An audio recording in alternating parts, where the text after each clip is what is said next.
Good evening, participants. ACM Chennai, IEEE CS Madras, and CSI Chennai cordially invite you to a webinar on Demystifying Quantum Computing Technology by Dr. Ashwini Kumar, ACM Distinguished Speaker, Professor, School of Information Technology and Engineering, Vellore Institute of Technology, Vellore. Conventional computing at the saturation levels in terms of achieving more computational capability. Further, there are several computational problems that are hard to be solved by conventional computers. Quantum computing technology provides an exponentially larger computational space and power derived from quantum mechanics principles such as superposition, entanglement, interference, and coherence. With these principles, quantum computing provides radically different solutions to the computational problems and even solve problems that are not tractable to the conventional computers. Due to these reasons, research in quantum computing is fascinating, curious minds of researchers in several disciplines. This lecture provides a detailed understanding on quantum computing, building blocks of quantum computers, properties, implications, and applications of quantum computing technology. Further, it provides insights into various conditions and challenges in developing large-scale quantum computing systems that can solve practical problems. Also, this lecture discusses the limitations and open problems of the technology. I will introduce the speaker now. Dr. Ashwini Kumar is professor at School of Information Technology and Engineering, Vellore Institute of Technology, Vellore, India. He holds bachelor's and master's degree in computer science from Acharya Nagarjuna University, India, a PhD degree in computer science from Vellore Institute of Technology, India. His research interests are information security, machine learning, and quantum computing. He was a recipient of Young Scientist Fellowship from Tamil Nadu State Council for Science and Technology. He was a recipient of the Indian Express Inspiring Teacher Award 40 under 40. He has executed few research projects funded by the Department of Science and Technology, Government of India, Department of Atomic Energy, Government of India, Ministry of Human Resources Development, Government of India. He published more than 100 refereed research articles so far in various national and international journals and conferences. He has delivered technical talks at several national and international conferences. He is the editorial board member for several international journals. He is a senior member of ACM. He has organized a 3-week summer school on information and system security in association with ACM India during May and June 2017, which attracted students from across the country. Over to Dr. Ashwini Kumar. Thank you. Thank you. I would like to sincerely thank the organizers, Professor H.R. Mohan and others, for inviting me to deliver the a webinar on quantum computing. And this talk is made through the ACM Distinguished Speakers Program. And all of you are aware about the ACM. It's a professional body which is known throughout the globe, and it has about both computing professionals and students across the globe, with spanning across 170 countries. And the mission of the ACM is to help the computing professionals to be their best and most in their profession, and we connect them to their peers, to what the latest developments, and inspire them to advance the profession and make a positive impact on the society. That is the mission of ACM. And the vision of ACM is we see the world where computing helps to solve the tomorrow's problems, where we use our knowledge and skills to advance the computing profession and make a positive social impact throughout the world. And I'm glad and proud to be an ACM member for the past 13 years or so. And present, I'm the senior member of ACM. And this particular talk is made possible through the Distinguished Speakers Program of ACM. My talk of the day would be covering about some of the fundamentals of quantum computing And when I looked at the participants' details, I was amazed to see that the talk has attracted more than 500 the audience, and majority of them are students spanning across different disciplines of engineering and science and technology, and from throughout the country. And there are working professionals and uh, the other senior faculty members of the various institutes. So I would be covering more aspects of fundamentals of the quantum computing and its principles and how it has evolved, and the fundamental building blocks of quantum computing in the sense, and the quantum gates, and what are the various types of quantum computers, and the applications of the quantum computing, and the current trends that are happening in the industry, and where is the current research in terms of quantum computing. And these are the topics that I would be covering throughout my session. And of course, the topic is evolving.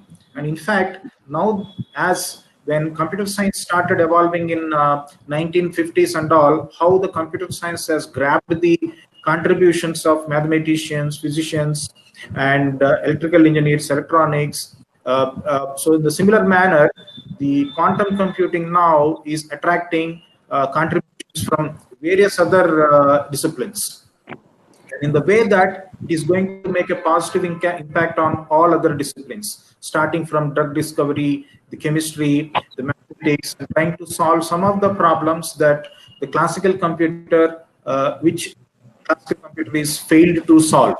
So, and also there are certain myths about quantum computers that it would be replacing the classical computers, but it is not so, which that point also I would be touching upon in my slides that are going to come.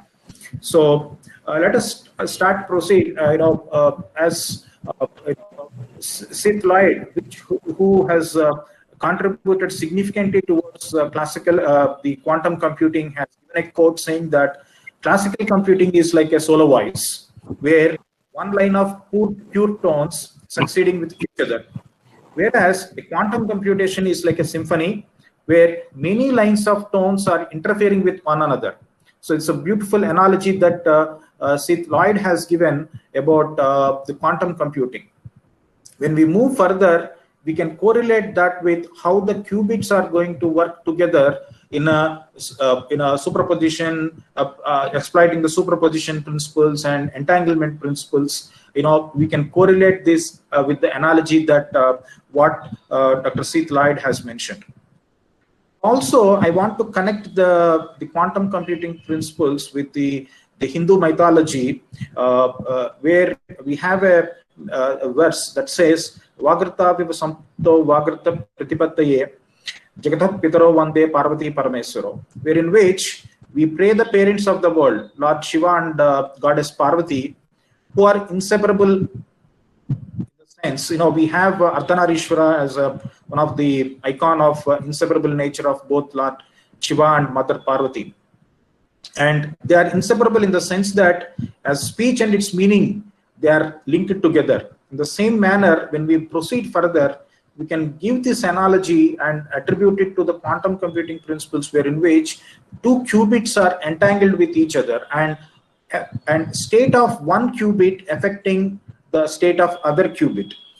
Like this, we can bring analogy to our mythology and to our real world principles, real world applications, and try to understand this somewhat complex topic, but we can simplify it and try to understand it in a better manner.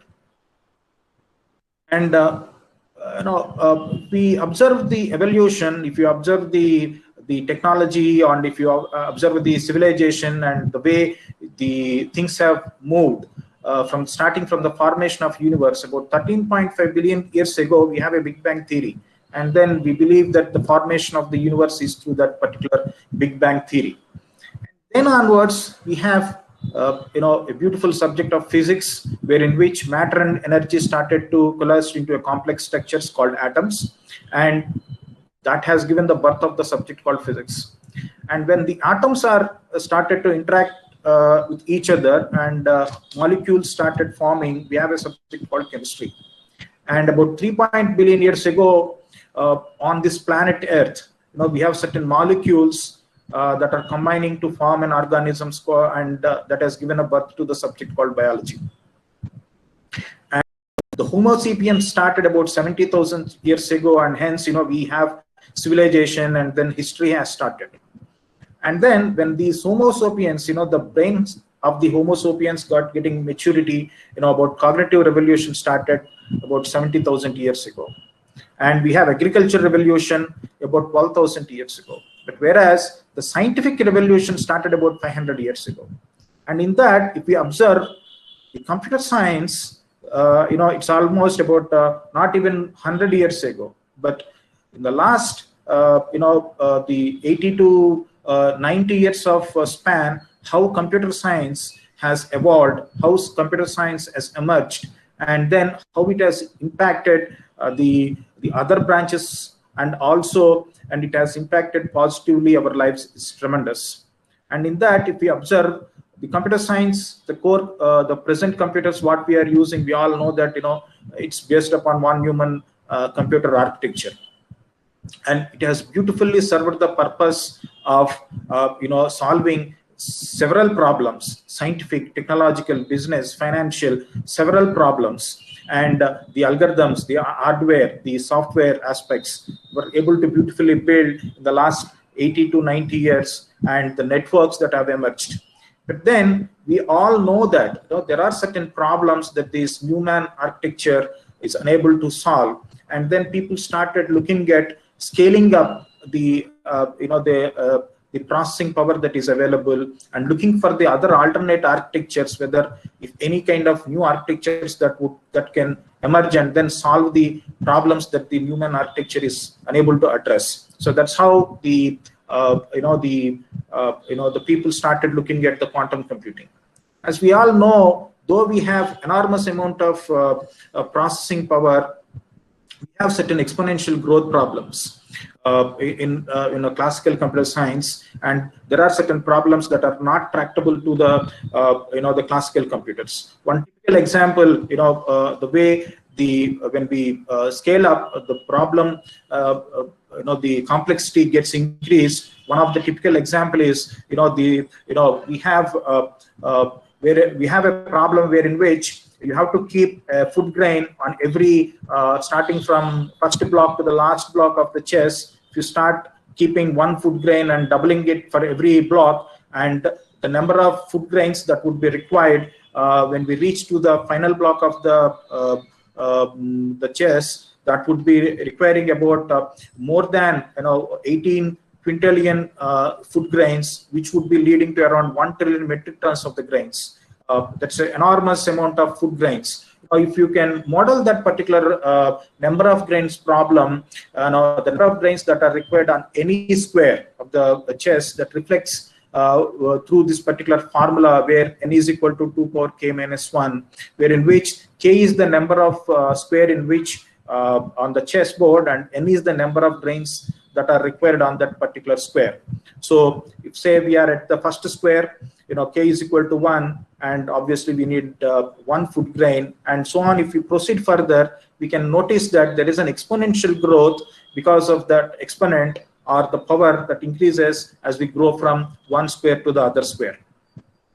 And also the number of calculations. Of course, when we are when we move from the way computer science has the computers have emerged, the number of calculations that we are able to achieve per second per $1,000, it has moved up, and through that, by now we have reached to a scale of mimicking one mouse brain, but we have a long way to go to achieve the ability of one human brain. Probably people expect that will be reaching around say 2030 or so. And imagine if we have to achieve the computationals that all human brains on the particular on this planet Earth, if they to achieve, probably we may have to go another 30 to 40 years. So there is an need for increasing and acquiring the the computing power. So in the beginning, when we look at the way the computer science has emerged, and I think on 30th we are going to have eminent professor Dr. Rajaraman's lecture on the past, present, and the technology of computer science. The way how the things have emerged. So in 1942 we have vacuum tubes, 50s we have silicon transistors, and 1960s we have quad gates, and 1970s we have 8-bit microprocessors, and 80s we have 32-bit microprocessors that contains about 275,000 transistors, and we have GPUs now. So in the sense that the earlier technology of computers was depending on the technology that was available on those days, especially the vacuum tubes, and then transistors, and finally the ICs. Okay, and in fact these technology that was matured enough on those days to support those applications, especially the radio, television, telephony, okay, which were the driving commercial applications of those days. Okay, in the similar manner, the current also we have the Moore's law that says that transistors density on the ICs doubles about every 2 years. That means performance of the modern computer systems doubles, which means increases about 1,000 times for every 11 years. Okay. So although Moore's law reflects a great progress in classical computing over several decades, it is clear that this exponential trend cannot be sustained because of the limitations in the physical limitations and the finite size that is of the world market. So at this particular backdrop, only the quantum computing, people started looking at quantum computing as an alternate the paradigm that can solve some of the problems that the classical computer cannot solve. And there is a estimation by a set of researchers from Russia talking about the limitations of the von Neumann architecture. And they have given a beautiful analogy or estimation about on different application segments, say security, aerospace, and mechanical engineering, especially automobile, aircraft, shipbuilding, nuclear engineering, oil, gas, and industry. What would be the petaflops or exaflops of the the computationals that are required starting? They estimated about in 2018 what would be the case, and 2022 what would be the case, and 2025 what could be the requirement from these particular several disciplines or several application areas. So, and these are the computations that are required in order to address the problems of those disciplines, and also to achieve accuracy and correctness in addressing those problems. So the classical computing devices increased the computing performance by many orders of magnitude by making the either two ways. One, by making the operations faster, that means increasing the clock frequency, or on another hand, increasing the number of operations completed during each cycle. 1993, Brinstein et al. Have showed that the quantum computers could violate the classical Turing thesis. And in 1994, Peter Shor had showed that a practical example of finding the prime factors of a large number, which is one of the significant breakthrough in developing the quantum computers.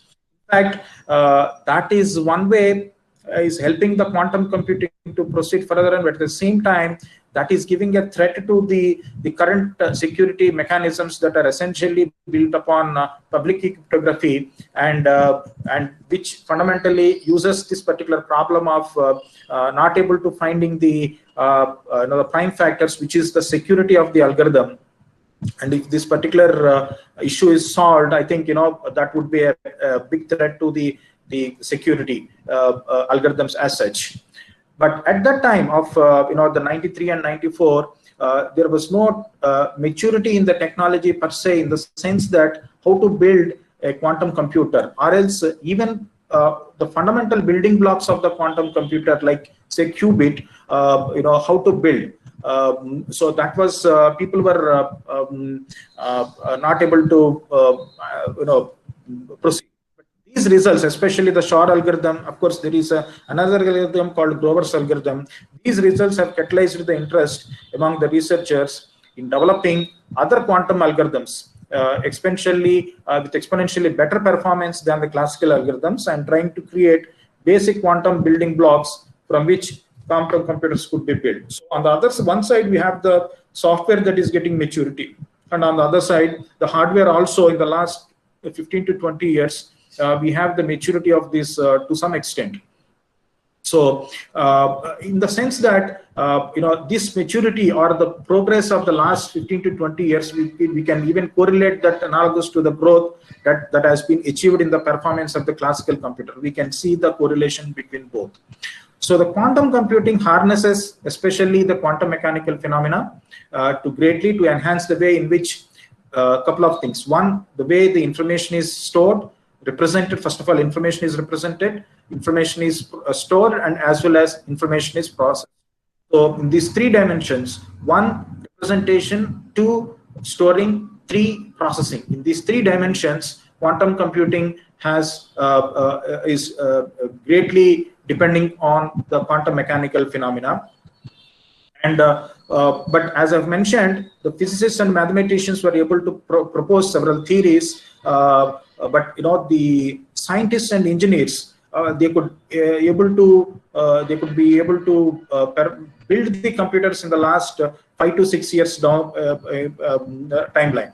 The last 5 years, we have seen the hardware capability and software capability moving from the university lab to the industry giants. A lot of startup have come, and similarly the technical the industries such as IBM, Google, and they are also heavily investing on this particular the quantum computing. So in classical computer, the basic unit of information is a bit.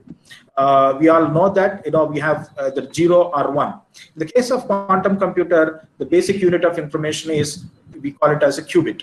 So a bit in a classical computer, in a quantum computer, it is qubit. So through quantum mechanical phenomena such as the superposition, entanglement, interference, coherence, these are the various quantum mechanical phenomena or quantum principles on which these qubits perform several computations simultaneously and providing an exponential computing ability to the quantum computers. So that is making the quantum computers to solve certain problems which are difficult and that classical computers are unable to solve. So the current classical computing machines, they follow the classical laws of physics in representing and processing the the information. And these classical descriptions follow the Newtonian physics, provide an intuitive and deterministic explanation of the physical universe, but they are failed to predict all observable phenomena. So this realization has made in the 20th century to follow the quantum physics phenomena, which are actually not deterministic, in the sense that the quantum computing results, when we move further, we observe that the results of the quantum computing would not be like a deterministic, like a typical classical computer. They would be like a probabilistic, and hence they have inherent uncertainty. So the quantum mechanics and quantum physics are the backbones of the quantum computing.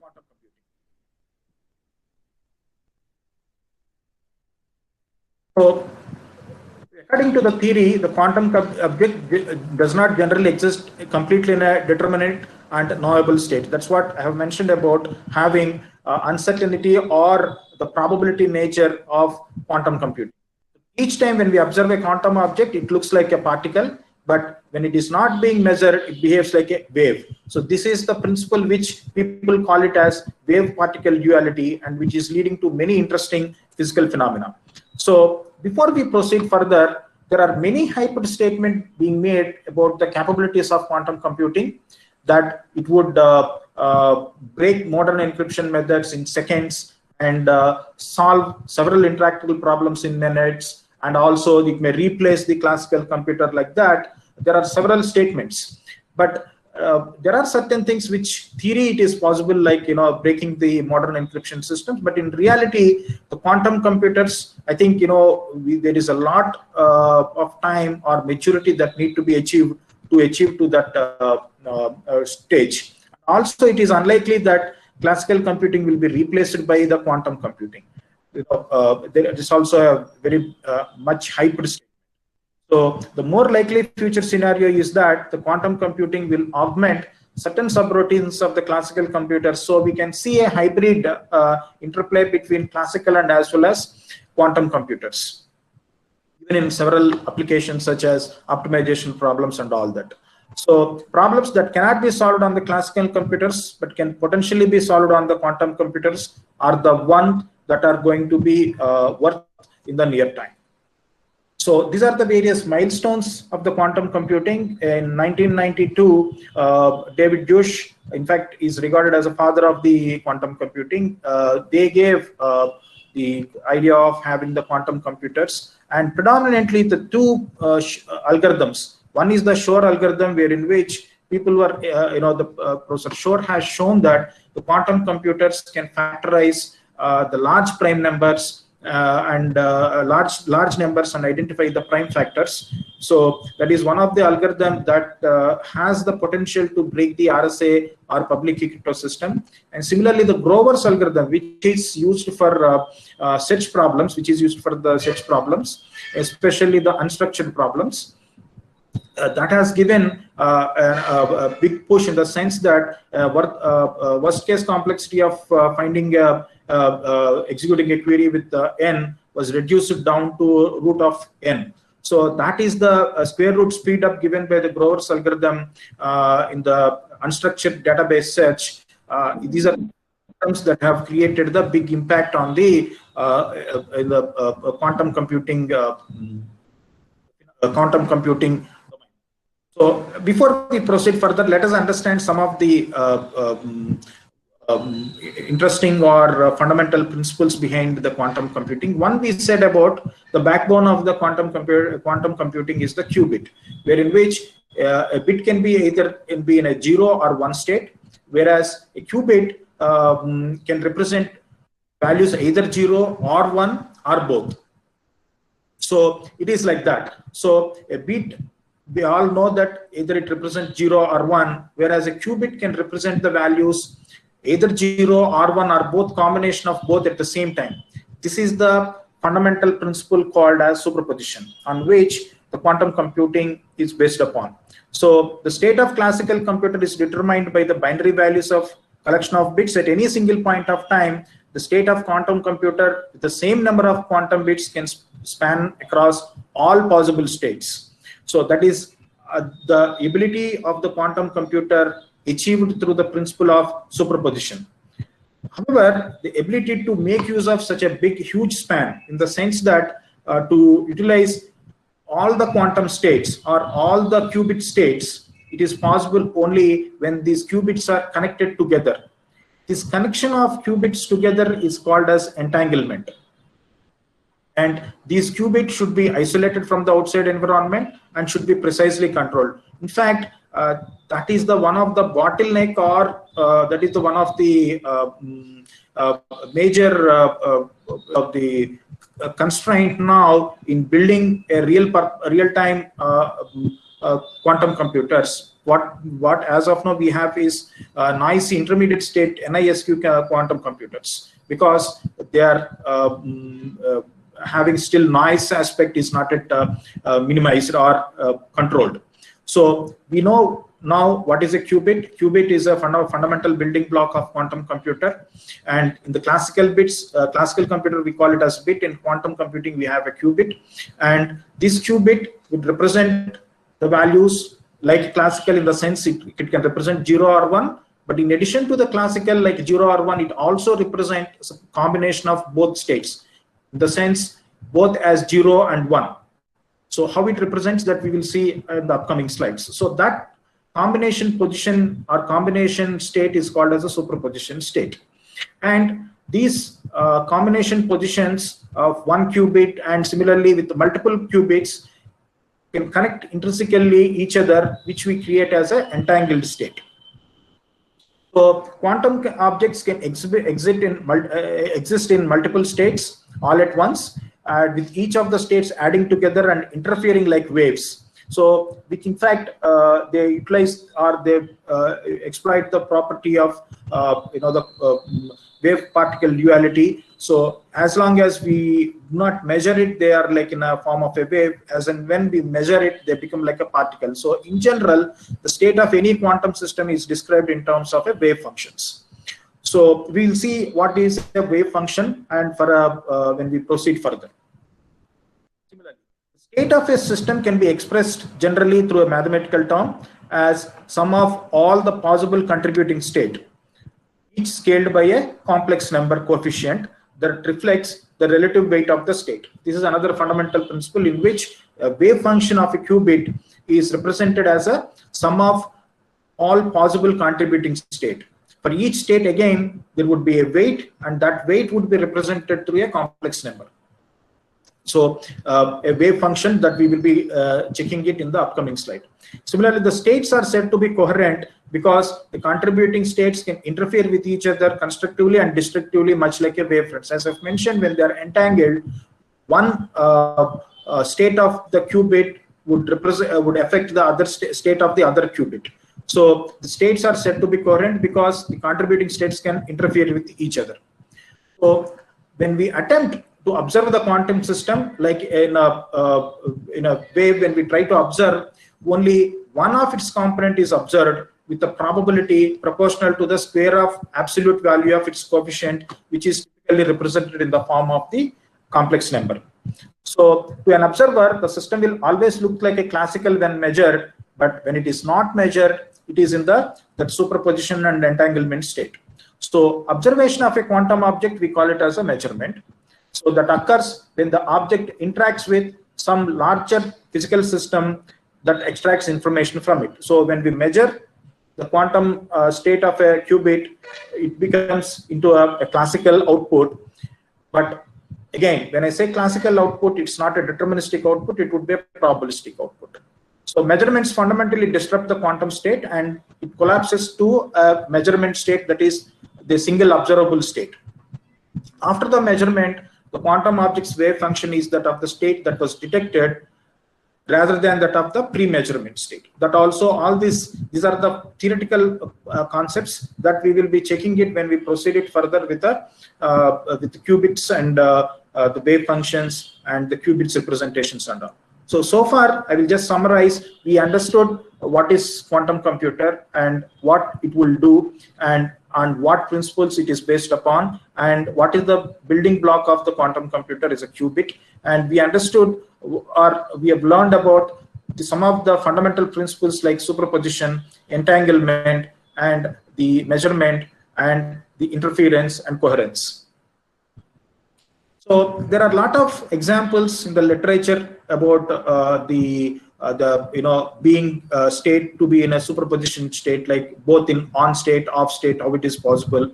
So a beautiful analogy is given towards the example of coin toss. As long as a coin is not tossed, it is like in its regular state. But when it is tossed, the coin could be either, nobody knows whether it is in the, when it is in the tossed position, nobody knows whether it is in the head or tails. So, but upon collapsing, people knows that what is the probability of having whether it is a head or tail. So, analogy can be given to the coin problem of, and also we can see further about this particular problem in a better manner.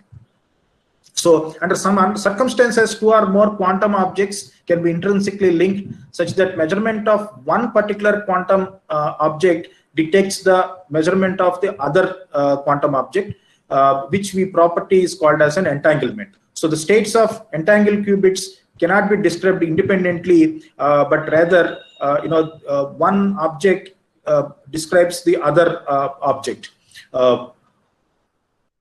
In order to control the quantum systems, one must therefore carefully control its energy environment, both by isolating the system from the rest of the universe and by deliberately applying the energy fields within the isolation region to elicit a desired behavior. So this is where the controlling of the qubits is very, very important, and that is one of the major challenge for the scientists and engineers to get the desired outcomes from the quantum computer. In practice, complete isolation, as all of us know, is not possible. Although interactions with the environment can be minimized, the quantum system will ultimately exchange some kind of energy and information with a broader over time, and that process is called a decoherence. This can be thought of as an environment continuously making small random measures on the system, each of which cause a partial collapse of the wave function. And when we, still scientists are trying to address these are the issues. So quantum computer in general is defined as a physical system that comprises a collection of coupled qubits that may be controlled and manipulated in order to implement an algorithm such that measurement of the system's final state yields the answer to the problem with a high amount of probability. As I've mentioned, it's not a deterministic answer.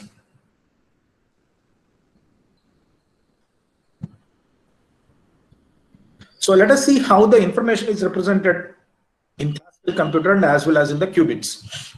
So in classical computer, all of us are aware that a computer runs on bits that have the values either 0 or 1. Quantum bits or qubits are similar in that for practical purpose we read them as a value 0 or 1, but they can also hold much more complex information and even negative values. So before we read their value, they are like in an intermediate state called a superposition state and can be influenced by other qubits also, like an entanglement. So this particular diagram that gives you a better understanding of the classical computer, similarly the quantum qubits. Classical bits, the 0 or 1 only possible. So the discrete number of possible states 0 or 1, and they are deterministic, and the repeated computations on the same input will lead to the same output. This is another fundamental difference that what we can derive between the classical and quantum. When you repeat the same computation with the same input, since the quantum outputs are probabilistic in nature, you cannot guarantee the same output. So there are infinite number of possible states, unlike a discrete number of possible states in the classical. The quantum, there are continuous number of possible states, and the output is probabilistic. Measurements on the superposed states yield probabilistic answers. So it is not like a deterministic in the case of classical. And how the information is processed in the classical computer, at the fundamental level, bits are processed sequentially, as we all know, which is similar to the way a person would solve the problem in a step by step. That's how the proceed. Whereas in the quantum computation, superposition qubits are entangled together so that changing the state of one qubit influences the state of other, regardless of whether one qubit and both the qubits are in the same place or whether they are separated at the physical distance. So this allows the quantum computers to intrinsically converge on the right answers to a problem very quickly because they are in the superposition state. Interpret the result, that is another fundamental understanding, is that classical computer, we all know that only the specifically defined results are available and deterministic, whereas in the quantum the answers are probabilistic, meaning that because of the superposition and entanglement, you have multiple possible answers are considered for a given computation. So what people do, they repeat the experiment and then see what is the answers that are getting converged. So problems are run multiple times, giving a sample of possible answers and increasing the confidence in the best answer provided. So you need to have some kind of a likelihood ratios and all that. These factors allow quantum computers to solve certain classes of complex problems much more efficiently than classical computers, especially the qubits nature of being in a superposition state and entanglement states. So classical computers would take more and more time for each of the variable added. Quantum computers can harness the properties such as entanglement, the superposition to solve the complex problems. So this is the a table that gives you the illustration of comparison between the classical computers, especially classical supercomputers that are presently available, and the quantum computers, the way in which the information is stored. We all know that it is in bits, whereas here it is qubits. The way information is processed is through the classical logic gates such as AND gate, NOT gate, and all that. Similarly, in the case of quantum, we have logic gates. Of course, there are other ways of implementing the quantum computer through the quantum annealers and all, but typically logic gates are the one people are now trying to push to a greater extent. And the classical computers circuit behaviors are governed by the classical physics, whereas the quantum computers are typically governed by the quantum mechanic principles. The representation of information is through the binary digits, whereas in the case of here, the qubits coupled with the the quantum principles such as superposition and entanglement and all that. So here, the mathematical principles are purely depends upon the Boolean algebra principles, whereas in the case of quantum computing, they are heavily dependent on the linear algebra over the Hilbert space. And there are certain advantages of classical computers, but similarly, there are advantages for the quantum computers in the sense that they are faster and they can tackle the certain subclasses of the problems that conventional computers cannot solve. In the case of disadvantages, if you observe, there are several restrictions about the quantum computers as well, especially restrictions over the measuring, copying the signals, because you cannot copy the quantum states. And that is in fact giving a better edge in designing the quantum key distribution and quantum powered security. And there are a lot of noise and other issues that are there in the case of quantum computing. So this particular table gives a better understanding of the differences between classical and quantum computers. So we look now at the qubits, especially the wave functions. So we said so far that the quantum bit or qubit has every quantum bit or qubit has two quantum states. The qubit can be in either the state. It can also exhibit the superpositions of the two. That means it can be in the state of 0, it can be state of 1, or also it can be state of 2. How to represent this and then move forward is through the notation called Dirac notation, wherein which state labels are represented through Bra and Ket notations. So a qubit's two components basis states are generally written as 0 and 1, and any given qubit function is a linear combination of these two states, that is 0 and 1. So we write that wave function as psi as a0 0 plus a1 and 1. Whereas this a0 and a1 are the complex numbers, which are actually the coefficients for the basis states 0 and 1. And this is how we write the wave function of a qubit. So as we have talked about the classical bit, you have only the either 0 or 1. So the possibilities for having the classical the output for the possibilities for the classical bit is 1 out of 2 power n possible permutations. Whereas in the case of quantum bit, if you have a qubit, we have 0 or 1 or both 0 and 1, and hence we have all 2 power n possible permutations are possible from the quantum bit. This is what is the fundamental difference and giving the enormous power to the quantum bits be available in all possible permutations of 2 power n. Whereas in the case of classical, at any given point of time, you have only 1 out of 2 power n, but in a superposition state, the quantum bit could be in all 2 power n possible permutations. So we write the qubit as a wave function, as I've already mentioned. So the mod a0 square corresponds to the probability of detecting the state 0, and a1 square to the probability of detecting the state 1. So the sum of the probabilities of each possible output state must be 1, which is the fundamental condition. And classical, while a classical bit is entirely specified as either 1 or 0, qubit is specified by the continuous values of a0 and a1, and this is a kind of analog in nature. That means if we observe closely, while the classical computer is trying to remove the analog nature of the or analog principles, the quantum is bringing the analog nature or analog principles. So now let us see how we measure the outcomes and probabilities for a single qubit. Imagine we have a single qubit, and we discussed that the single qubit can be in the position of in a state of 0 and in a state of 1, could be in the superposition state of both 0 and 1. And we said when we measure the qubit, the outcome would be probabilistic in nature. And we also said that we can represent that qubit in the form of a wave function. So these are the things what we have discussed so far. Now let us see how we measure and how we measure the outcomes and probabilities for a single qubit first.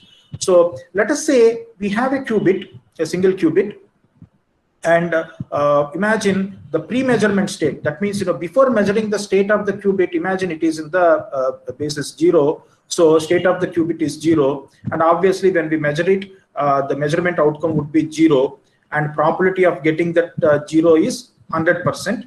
And post measurement, that means after measuring the qubit, it would be in the same state of 0. Let us take again the same qubit and imagine it is in the before measuring, the state of the qubit is in 1.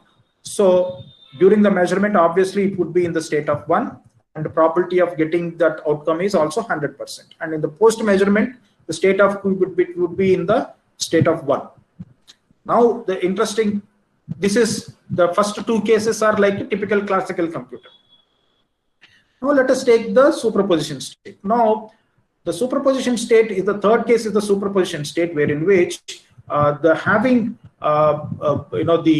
qubit is represented to the wave function. So psi is equal to 1 by root 2 of 0 and 1 by root 2 of bracket 1. So the point is when we measure it, to get a qubit state of 0 is having a probability of 50%.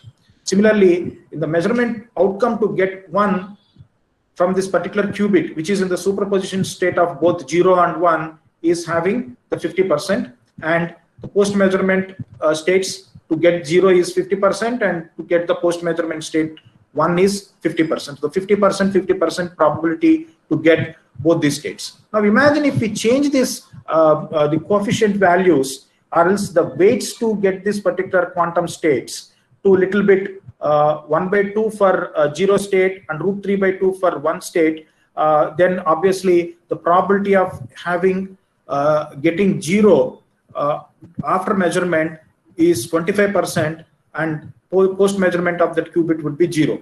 If you want to get post measurement qubit state to be 1, then the probability of outcome is 75%, and that depends upon the weights that what we are fixing here for the qubits, or else the complex coefficients that are available here. Similarly, we can define, as I've mentioned, we can define these coefficients to be the complex numbers, and accordingly we can have the probability outcomes varying at different probability numbers. So the result of the measurement looks like just a classical bit when we measure it, with the associated probability of getting each value proportional to the square of the absolute value of the coefficient of the corresponding state. So whatever is that square of the coefficient, that would be the having probabilistic outcome. So upon measurement, the qubit's coefficient or amplitude becomes 1 in that particular state, that is red, and 0 in the other state after the measurement. So for a qubit in a superposition state, the outcome of the measurement, even a known state, cannot be predicted with certainty, as we have seen now. So the superposition state, that what we have seen, the third case, psi, has an equal probability of 50% getting the 0 state and as well as 1 state. Now, how we finally come to the outcome is the repeated preparation and measurement of this state will yield a random sequence of outcomes approaching an equal incidence of each as the number of trial increases. So like in the case of a classic and coin flip problem that what we have just said about a few minutes back. Now let us scale it to single bit to the 2 qubits. Now imagine we have a system of 2 bits, in the sense 2 qubits. Classically, we have 2 bits means, classical 2 bits means they exist in 4 possible configurations. So 0, 0, 0, 1, 1, 0, and 1, 1, and also any one of these possible configurations. In the case of quantum, as we discussed, it is not in one of that, but it is in a superposition of all 4 quantum basis states like 0, 0, 0, 1, 1, 0, and 1, 1. So it is possible for a quantum computer to be in all of these 4 quantum basis states, whereas in the case of classical, it is any one of the 4 possible configurations, which are 0, 0, 0, 1, 1, 0, and 1, 1. So the 2 qubit system now requires 4 complex coefficients, or the complex weights. So like A00, A01, A10, and A11 to describe the quantum system, quantum state. Now I think, since though I have not given here the wave function for the 2-qubit state, how you can visualize or you can think of having think of what would be the wave function of a 2-qubit system with complex coefficients and the quantum basis states. So A00 00 and A01 for 01, A10 for 10, and A11 for 11 basic states. So the computation would be executed using a single quantum gate, which we would be discussing after the couple of slides, and that would operate on all possible states. In the sense, in this case, 4 states in parallel at the same time. That is what is the power of the quantum computer. Now let us see the measurement probabilistic outcome of this 2-qubit system. Now imagine if the 2-qubit system is initially in 00 state, and upon measurement, if we have to get 00, and probability of getting the outcome is 100%. So it is like a first 2 cases are like a typical classical cases. Now the superposition state. The third state is the superposition state. So the first state is a 00 state, the state where only A00 is non-zero and remaining all 0. So measuring the first particle yields 0 with 100% probability. And the same with the second particle. So imagine if we want the 01, in this case, each qubit can be described independently by its own wave function. So Wi is the first qubit and Wj is the second qubit. The whole system can be written as a product of individual qubits, which is, when we say product, it's a tensor product. Which is the same as writing 00. Now imagine if it is 01. So this is the tensor product representation of these 2 qubits. So 01 would be represented as 0100 through the tensor product between the 2 qubits, 0 and 1. So typically the bracket notation for the 0, we write it, ket notation for the 0, we write it as 10, and for 1, 01. So the tensor product of it would leads to this particular the state 01 to 0100. So this is how we represent or write the whole system. Now imagine if we want to go to the third state, that is the superposition state. So where in which we have only the qubit is in with the 2 basis states, that is 0011. And hence the complex coefficients are written as 1/√2 and 1/√2, and the sum of it would lead to, as the condition says, it's 1. So imagine if we want to measure the first qubit. When we measure the first qubit, if we get a 0, obviously we have only 2 states. So if we get a 0, obviously we get a measurement outcome is 0, and having a probability of getting the outcome is 50%. Imagine if it is first, when we measure the first qubit, it has 1, and we have only the next state is the second qubit also has a 1, and hence this would be the outcome, and having to get that is the outcome for the probability of getting that outcome is 50%. And post measurement, the states of the qubits are 00 and 11. Now this is the true so the measurement of one particular quantum state determines the state of the other. This particular condition is called the entanglement, in the sense that we know 0, and then when we have 0 and the qubit, next qubit is also in the 0 state, and we get 50%. And whereas in the case of second, when we have measured the first qubit as 1, and we are getting we have another state only 1, and we are getting 50%. Now if we look at the fourth equation, we have 4 states, and accordingly we have the probability outcomes for every of all these states, so 25%. So mathematically, entanglement arises when there is no way to write the qubit wave functions as the product of 1 qubit wave functions. Now imagine if we are scaling it up to the 3 qubits. So if we deal with a lot of qubits, it becomes more and more number of states available, and we have more computational power. So to describe a 3 qubit system, we need 2 power 3 8-dimensional space, and more and more, when we add 1 bit in a traditional computer, the size of the required memory increases only by 1 bit. That is one binary cell. When emulating a quantum computer using a traditional one, adding 1 qubit results in doubling the memory in use. So this diagram illustrates addition of qubits and addition of bits in the case of a classical computer. So following this logic, an n qubit system requires 2 power n coefficients to be specified rather than n bits as in the case of classical computer. This is the richness of the quantum computer, and of course, when we move further, we need n number of complex coefficients. Processing that also would be a task. Now, how to realize this the quantum qubits? There are various technology from the different the physics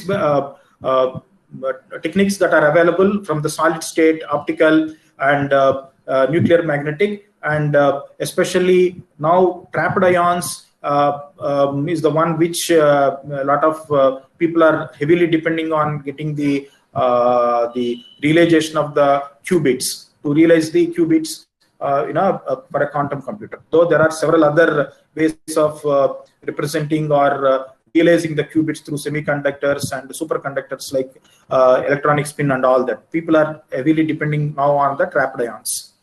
And several companies, the people, are investing heavily on these technologies, say trapped ions or the annealers.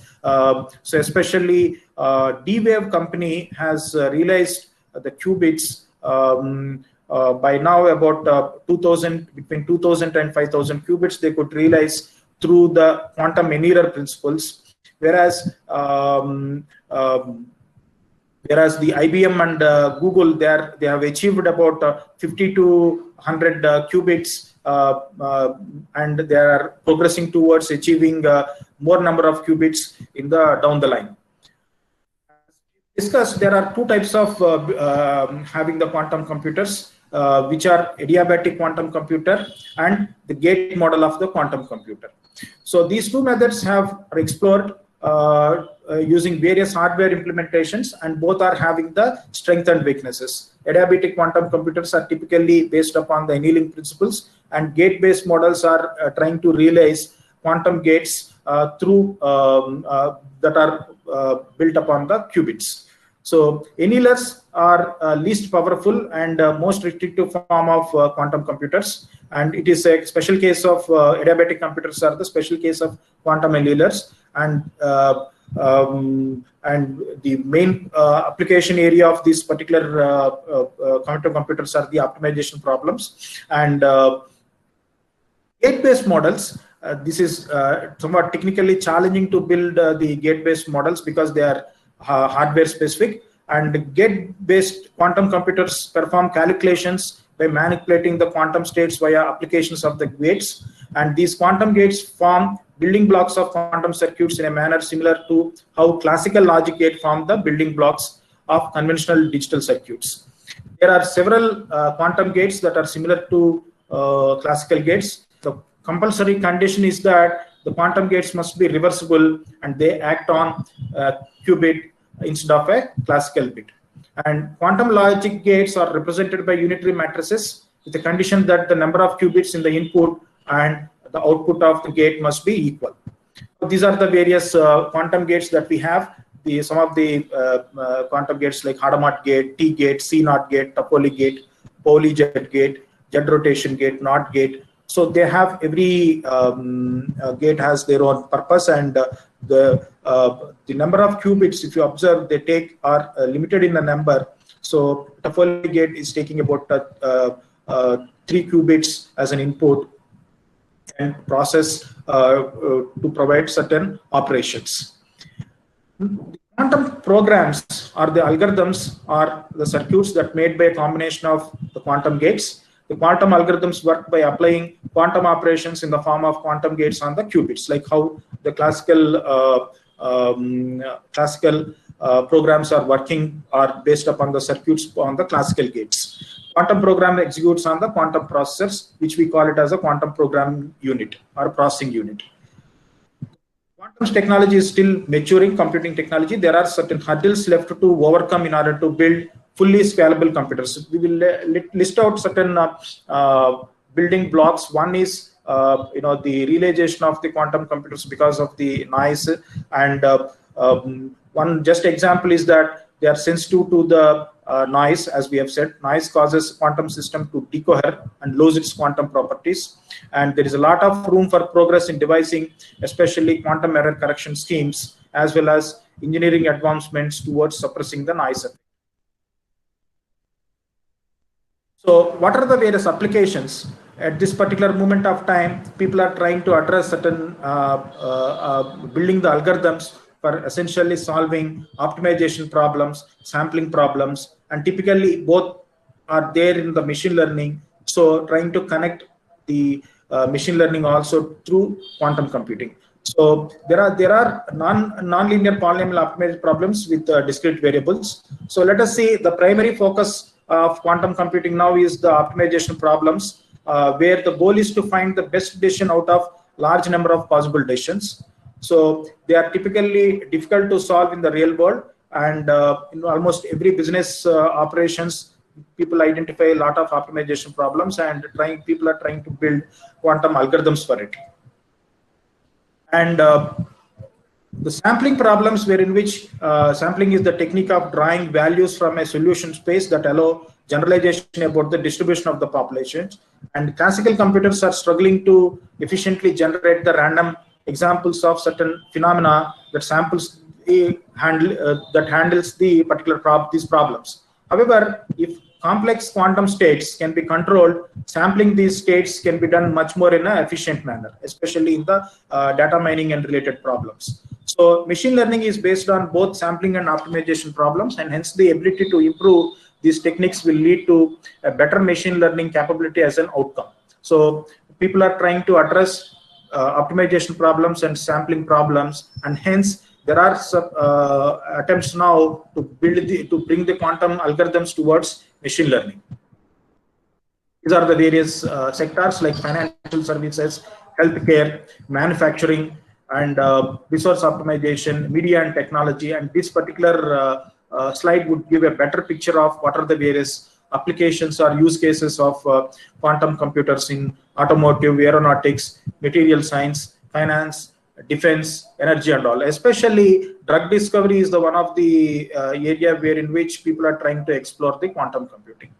Now, if you observe the startups and all, the hardware focused startups and the software focused startup and both incumbent firms, we can identify there is a trend about from 2015 onwards. The startups are heavily investing or focusing on both hardware and software than the incumbent firms such as Google and even IBM and all that. That's a one way good sign, and another way it is a sign that this is a technology that still there is a uncertainty about number one, maturity level and the time to maturity and the applications aspect. So that's the another reason probably there is a push from the startups than much push from the incumbent. So this slide gives a better picture about who is rapidly progressing in terms of incumbent companies. IBM is leading a lot than other companies in terms of North American incumbents, and in the Asia also NTT is leading than all other companies, especially in the startups. D-Wave, because of their huge investment in quantum annealers and then building the quantum computers with about 1,000 to 2,000 qubits, they are leading in the startup firms. So these are the four benefits of having a quantum computer. One is the superposed states, wherein which all possible states are available to perform the computations. That is the one of the significant advantage. And another one is that the outcome is probabilistic in nature. Any given system can be observed. And entanglement is the one with which superposition and entangled qubits are the one enormous power. And wave particle duality, all these things are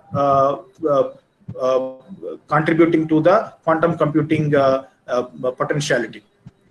There are various simulator platforms that are available for the everyone to explore, especially IBM Qiskit and Google Circ and Microsoft QShark. And among that, IBM Qiskit and Google Circ are dominating, and people are using. Of course, there are other simulators. Both the researchers and the industry, they are heavily dependent on using these simulator platforms to explore small qubits and quantum gates and all that. And gate-based quantum computers are available from IBM.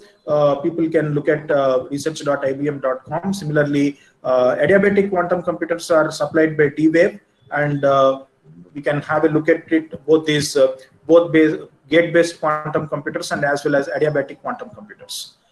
So as of now, Google has about 72 qubit quantum processor, and IBM has 53 qubit. There was about a discussion about Google achieving the quantum supremacy about a few months back, and TFR of India also has developed about 3 qubit quantum system. And there is about a beautiful resource from Quantum Algorithm Jew, which is listing about several quantum algorithms that one can look at these algorithms and see how they are working. So the major constraint is that the number of coefficients, especially when the number of basic states, the number of qubits are increasing, the number of coefficients required to describe the state of quantum computer increases exponentially. That is one of the challenge or constraint. Similarly, the second constraint is it is impossible to make a copy of the quantum system because of the non-cloning principle. Though it is a constraint, in one way it is a kind of a strength to the security related problems. Similarly, the third main constraint is because of the handling, the way the noise immunity to be achieved for handling the quantum operation. And the another there are several other bottlenecks or the risks, especially in having the quantum computer or realizing the quantum computers that need to be addressed is designing the quantum algorithms, that is for the given any problem. Similarly, how to handle the data inputs and give these inputs to the algorithms, or how to load this data to the quantum computers, or whether we can design error-free quantum computers or not, how to handle the noise towards at the quantum bits. So these are the various problems that needs to be addressed. Similarly, developing the new software stack.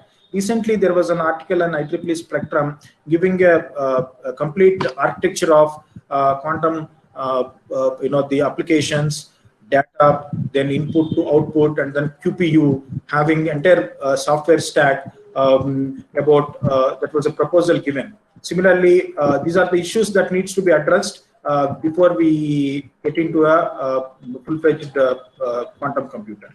And as of now, we have NISQ systems people are trying to explore, and in order to achieve that, we need to have, in order to have a logic qubits, more number of physical qubits are required. That is the major bottleneck with NISQ quantum computers. So these are the references. Those who are interested to look at some of the, of course, I have given it at appropriate places what are all the literature that is this one. In addition to that, there are interesting books recently coming up, especially a primer on quantum computing is a simple and interesting to read. And also quantum computing and applied approach is also a simple book one can read, so that we can understand the complex terminology, concepts, right from coming from physics, math, the computer science, everything connected together. So I think these books are making the job easier in understanding. That's all I have now, and thank you very much to everybody for their patience.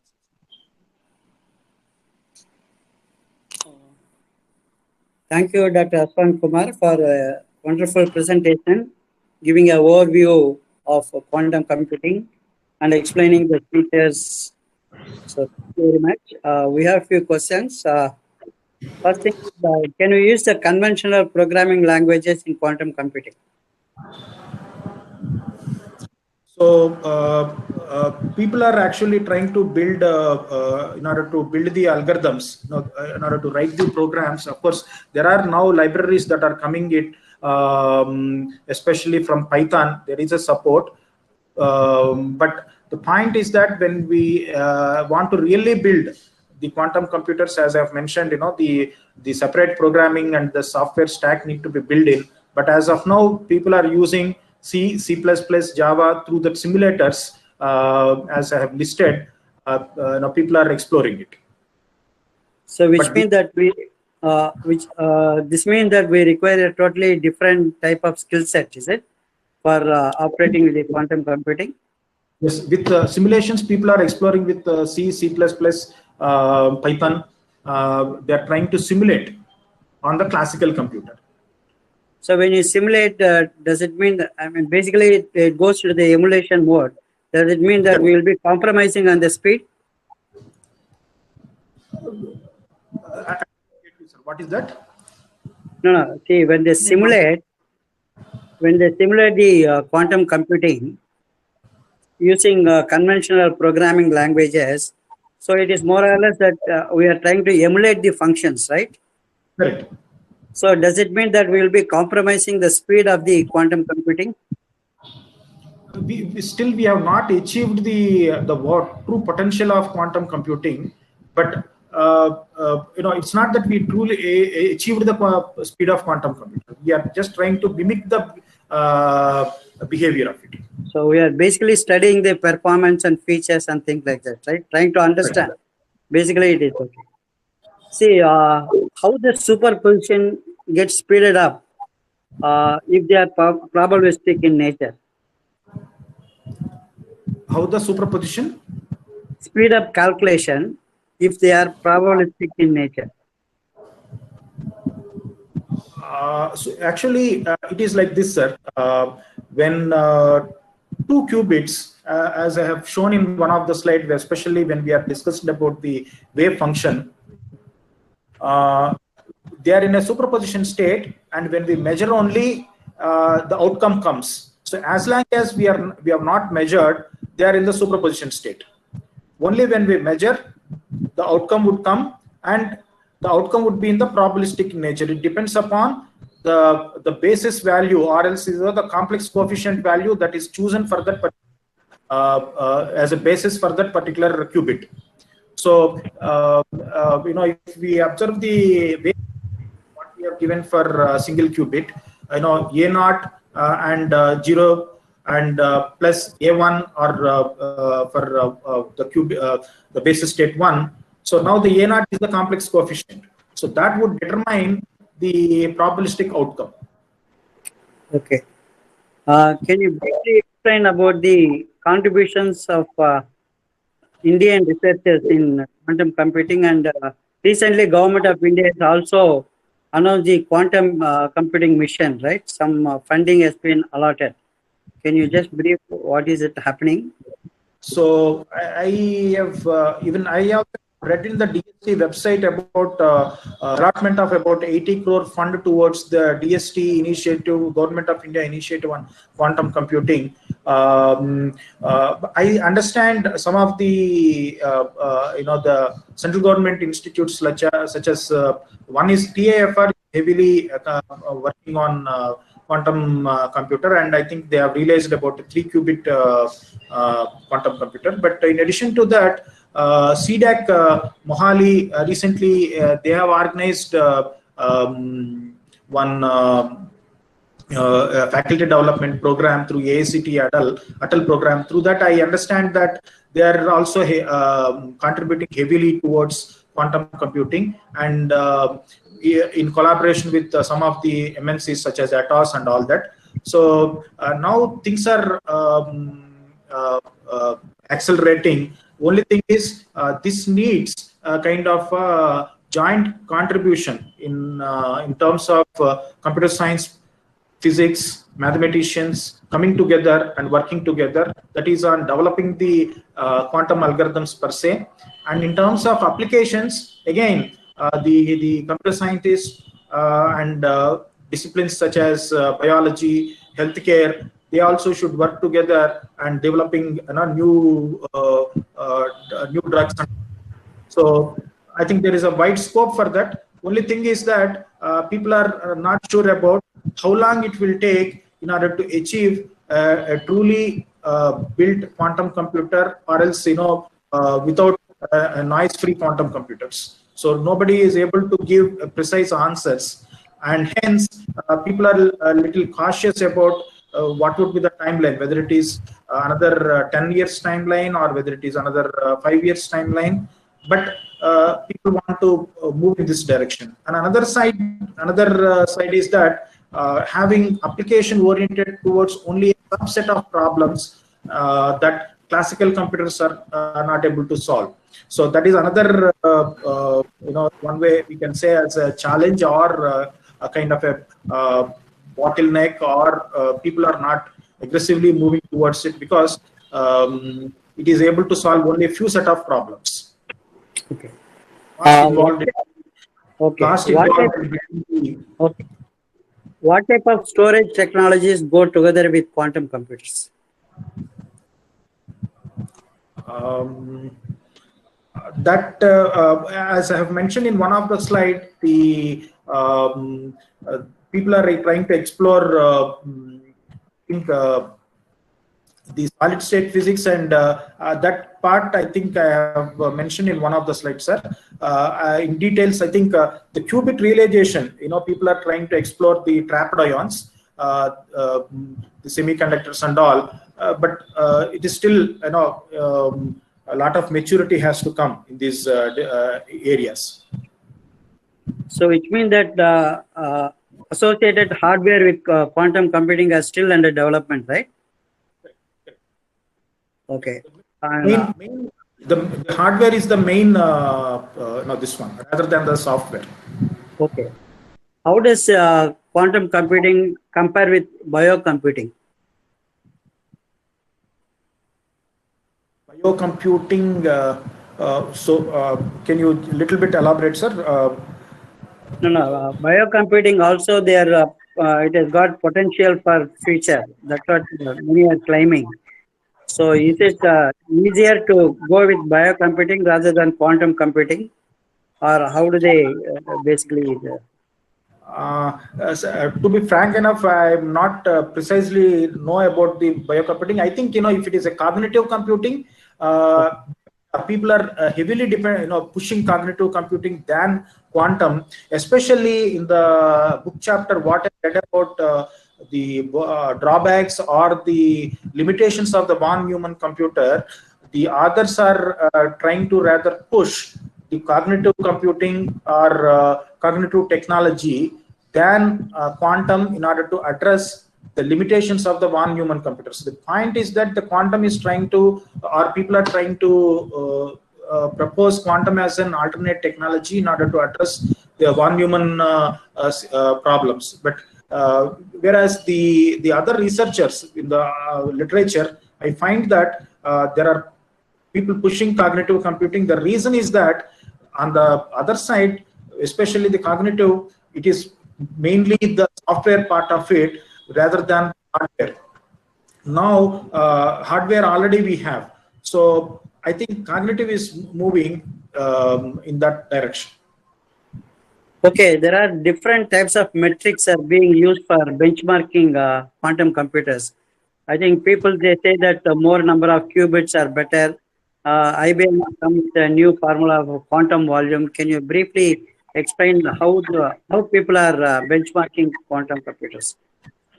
One of the metric is the fidelity and the number of qubits. But having NISQ computers, in order to realize the quantum computers or qubits, logical qubits, we need more number of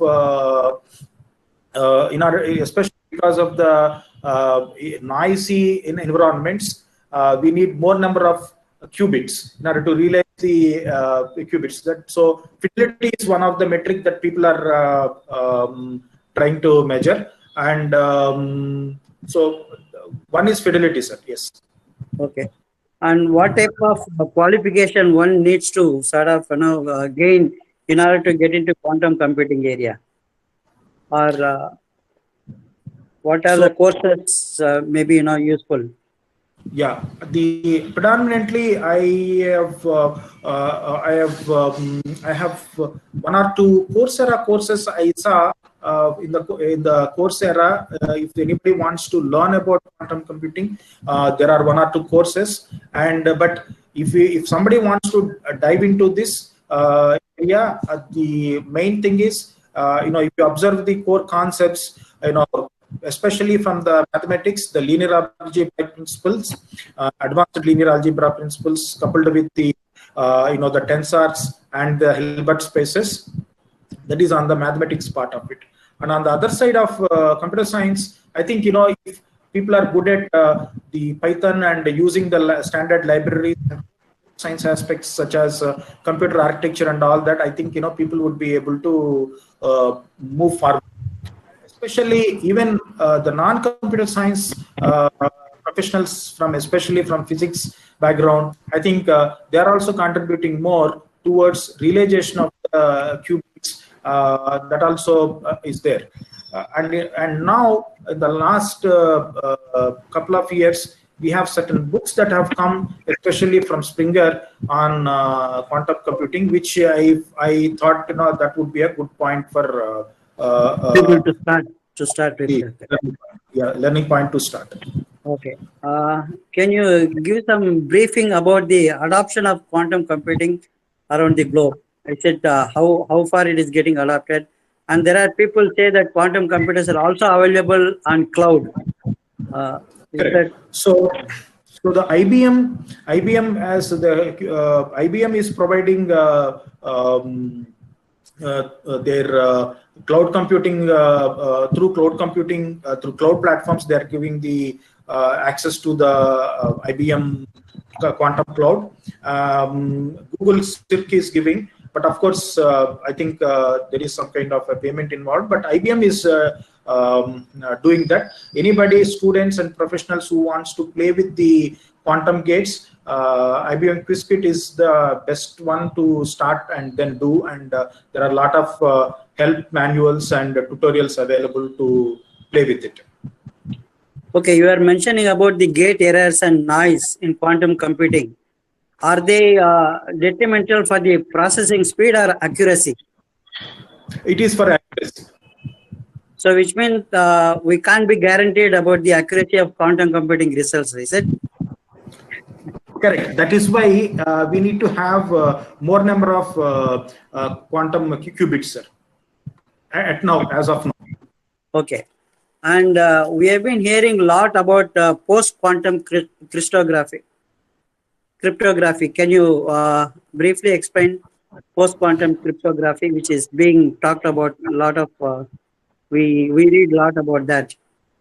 So the one fundamental challenge the quantum computing is throwing at the current the computer scientist is the ability to solve certain complex problems that the security is built upon. Especially public key cryptography is built upon the non-tractability, or conventional computers are not able to solve certain mathematical problems, especially the prime factorization problem for a given large number. So the Shor algorithm, in fact, in order to delay Shor algorithm, we need about 10,000 qubits, more than 10,000 qubits. But whereas the current quantum computers that are built by the Google and the IBM are 50 and 50 or 71 or something. 70 and 100.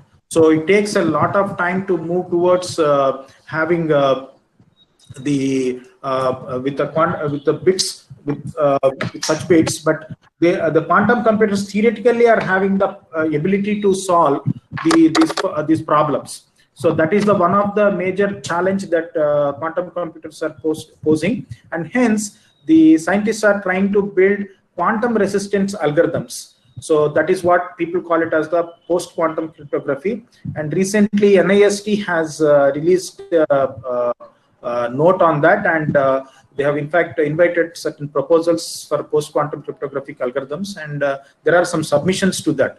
And similarly, another interesting problem that the, of course, post-quantum cryptography or the computers, the security professionals are working on the quantum key distribution, in the sense that in a typical key distribution problem of security, where in which a symmetric key that need to be shared between the two nodes, how security need to be shared is, again, people use public key concept to share the secret key. So now, with the Shor algorithm, the security of public key cryptography itself is in a threat, and hence people are trying to use the quantum cryptographic principles, especially to distribute the shared key. People are proposing quantum key distribution principles, and in fact, there are some commercial applications also that have come, but I'm not sure whether they really implemented the quantum phenomena, because that is yet to be achieved. So, but QKD is one of the interesting problems, quantum key distribution. Okay, one last question. How is China progressing in quantum computing? I think when comparing with India, like in all other disciplines, they are much ahead in terms of quantum computer. Recently, about I think about 2-3 months back, or 4-5 months back, I have looked at an article wherein which they established a channel, quantum channel between China and Austria, wherein which they are able to communicate between these two nodes, one in China and one node in Vienna, through quantum channel, in which the keys are shared through QKD principle. So in that way, they are able to show that they are able to demonstrate the QKD quantum key distribution phenomena. The quantum channels are established, and in that way they are leading than our country. That I think we need to. Like in all other, yes, we have to take into account that. Yes, so, yes. Thank you, Dr. Ashwani Kumar, for your wonderful presentation once again. On behalf of the organizing units, ACM, Computer Society of India, and IEEE Computer Society, we would like to thank you for your time and effort in presenting this wonderful webinar. And our thanks to ACM Distinguished Speakers Program for approving this talk under this ACM Distinguished Speakers Lecture Series. So thank you very much. And we really look forward to your continued support to our activities in future too. Thank you very much for inviting me, and thanks to everybody for their patience listening. I hope my talk is useful, and I am really amazed to see Professor Mohan sir's the continuous contribution in the field of computer science, his activeness and energy, and continuity and follow up and cross checking. And I'm observing Professor Mohan from about 13 years, and same enthusiasm. I have not seen any kind of decline with his age. I think he's more and more becoming young in the spirit. And thank you very much, sir. Thank you. Before we formally close it, I have a few announcements regarding our future programs. On 27th, we have a program on social media analytics and NLP. On 31st, we have a program on DevOps and Kubernetes.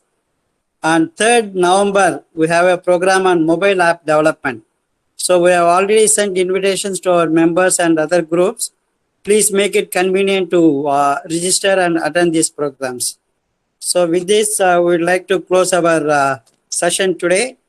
So thanks for your participation. And once again, thanks to Dr. Ashwani Kumar for his excellent presentation. Thank you and good night.